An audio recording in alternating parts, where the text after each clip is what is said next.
Hello friends, परीक्षाओं का दौर शुरू होने वाला है। चाहे वो कॉम्पिटिटिव एग्ज़ाम्स की तैयारी हो या बोर्ड एग्ज़ाम्स की, प्रेशर और टेंशन दोनों स्टूडेंट्स के लिए बराबर रहती है और इसी प्रेशर के कारण वो अपना परफॉर्मेंस एग्ज़ाम में नहीं कर पाते हैं। कारण है सिर्फ़ और सिर्फ आप उस कोर्स को कंप्लीट करने के चक्कर में याद करते हैं, उसे रटते हैं, जिससे कि आप अपने एग्ज़ाम्स में उसे परफॉर्म नहीं कर पाते हैं और अच्छा स्कोर नहीं कर पाते हैं। तो आज के वीडियो में मैं आप लोगों के साथ में चर्चा करूंगा कि एग्ज़ाम्स की तैयारी किस तरह से करनी चाहिए और रटने के बजाय आपको क्या टेक्निक्स अप्लाई करनी चाहिए जिससे कि आप अपने एग्ज़ाम्स में अच्छा प्रदर्शन कर सकें।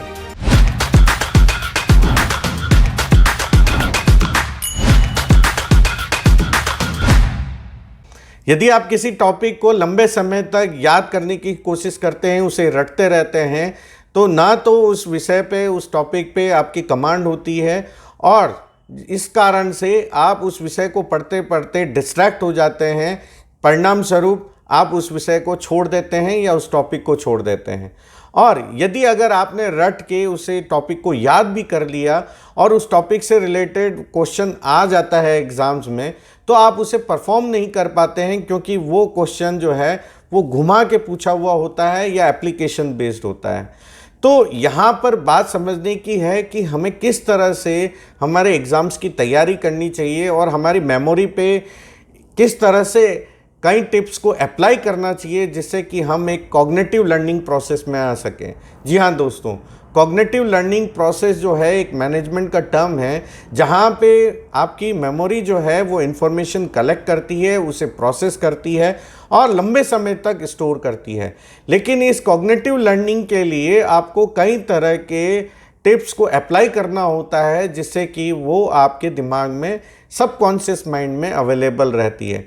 जैसे कि दाग अच्छे हैं, तो यदि अगर मैंने स्लोगन कहा है दाग अच्छे हैं, तो ये आप समझ गए होंगे कि ये ब्रांड से रिलेटेड है और ये ब्रांड है सर्फ एक्सेल। जी हाँ दोस्तों, तो इसी तरह से यदि अगर आप अपने टॉपिक्स को कॉग्निटिव लर्निंग प्रोसेस से अप्लाई करते हैं तो बेहतर तरीके से लर्निंग कर सकते हैं और आप अपने एग्ज़ाम्स में अच्छा स्कोर कर सकते हैं। पहला टिप है, जो विषय या टॉपिक आप पढ़ रहे हैं उस पर आप फोकस करिए और उसे 3 से 4 बार पढ़िए और 3 से 4 बार पढ़ने के बाद में आप उसके बुलेट पॉइंट्स बनाइए जिसमें कि आप जो है अपने नोट्स तैयार कर सकते हैं और यही नोट्स जो हैं आपको रिवीजन के दौरान आपको बहुत सी हेल्प कर सकती है। और यही नहीं, यहाँ पर आपने जो भी बुलेट पॉइंट्स बनाए हैं उसे अपनी सरल भाषा में, अपने ही लैंग्वेज में लिखिए जिससे कि आप बेहतर तरीके से उसे समझ सकते हैं और इन्हीं सारे बुलेट पॉइंट्स को आप एग्ज़ाम्स में भी बेहतर तरीके से लिख सकते हैं। दूसरा टॉपिक है यहाँ पे स्टोरी टेलिंग। जी हाँ दोस्तों, यदि अगर आपने किसी फिल्म को, स्टोरी को अगर आपने देखा है और किसी घटना को अगर आपने देखा है तो आप उसे लंबे समय तक याद रख सकते हैं। तो यहाँ पर ख़ास तौर से स्टूडेंट जो कि टेबल्स, पीरियोडिक टेबल्स हैं, क्लासिफिकेशंस हैं, उन्हें बहुत लंबे लंबे टेबल्स को याद रखना पड़ता है। तो यहाँ पर आप उन टेबल्स को स्टोरी टेलिंग फॉर्म में कन्वर्ट करिए। जैसे कि पीरियोडिक टेबल्स में आप जो यहाँ पे हाइड्रोजन, लिथियम और इस तरह से पढ़ते हैं, तो उसे आप स्टोरी टेलिंग में कन्वर्ट करिए। जैसे कि हे लीना की रबड़ी सस्ती, सुंदर एंड फ्रेश। तो इस तरह से आप जो हैं ये सारे के सारे एलिमेंट्स को याद रख सकते हैं। यदि अगर आपके कोई क्लासिफिकेशंस याद करने हैं तो इसी स्टोरी टेलिंग में उसे कन्वर्ट करिए जिससे कि आपकी कमांड अच्छी हो सकती है और आप उसे लंबे समय तक याद रख सकते हैं। तीसरा टिप है यहाँ पर फ्लो डायग्राम। जी हाँ दोस्तों, कई बार हम लोग बहुत सी इक्वेशंस हैं, कई तरह के टेक्निकल प्रोसेस हैं, उन्हें याद रखना पड़ता है और इसे सही तरीके से आपको याद रखने के लिए इन इक्वेशंस को, इन प्रोसेस को आपको एक फ्लो डायग्राम में लिख लेना चाहिए जिससे कि आप जितने भी उस प्रोसेस के स्टेप्स हैं या इक्वेशंस हैं उसे आप बेहतर तरीके से लर्न कर सकते हैं और यह भी आपको एग्ज़ाम्स में फ्लो डायग्राम के तौर पर लिखना भी हो तो आप उसे सरल भाषा में सही तरीके से लिख भी सकते हैं। तो दोस्तों यहाँ फोर्थ टिप है, वो है प्रोबिंग। जी हाँ दोस्तों, probing means ask question from yourself. जब आप विषय पढ़ लेते हैं या टॉपिक को कवर कर लेते हैं तो आप उसमें से क्वेश्चंस बनाइए और पूछिए। इससे आपके लिखने की तैयारी अच्छी हो जाती है और जो गलतियां आप अपने रिवीजन के दौरान कर लेते हैं वो एग्ज़ाम्स में नहीं करते हैं, और इससे आपकी स्कोरिंग और लिखने की जो क्षमता है या स्किल्स हैं वो भी बढ़ जाती है।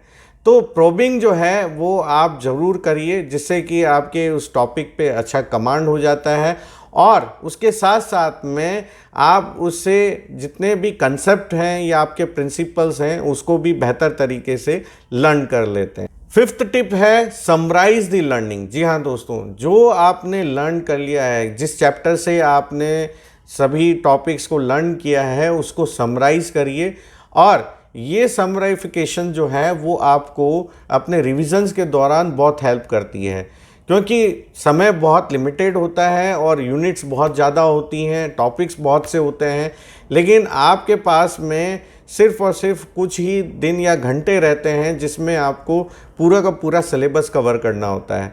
और उस दौरान यदि अगर आपने हर टॉपिक्स का या हर यूनिट्स का आपने समरी बना ली है तो आपका रिवीजन जो है बड़ा फास्ट हो जाता है, और इससे आप जो हैं अपनी टॉपिक्स को वापस से याद कर लेते हैं, मेमोराइज़ कर लेते हैं, जिससे कि आप अपने एग्ज़ाम्स में बेहतर प्रदर्शन करते हैं। तो दोस्तों, कोई एग्ज़ाम्स अच्छा या बुरा नहीं होता है, अच्छा और बुरा हमारी तैयारी होती है। जी हाँ दोस्तों, यदि अगर आपने अपने एग्ज़ाम्स के लिए अच्छे से तैयारी करी है तो आप उस टॉपिक्स को, उस कंसेप्ट को अच्छे से समझ पाते हैं, और यही नहीं, उसे लंबे समय तक आप याद भी रख सकते हैं, और यही टॉपिक्स और कंसेप्ट जो हैं आपका बेस बनाती हैं, जिससे कि आप अपने कॉम्पिटिटिव एग्ज़ाम्स में या हायर स्टडीज़ में भी अप्लाई कर सकते हैं। तो आज का वीडियो आपको कैसा लगा? यदि अगर आपको अच्छा लगा है तो प्लीज़ सब्सक्राइब करिए, शेयर करिए, और इसी तरह के मैं वीडियोज़ आप लोगों के साथ मैं शेयर करता रहूँगा। और keep rising with rising youth talks.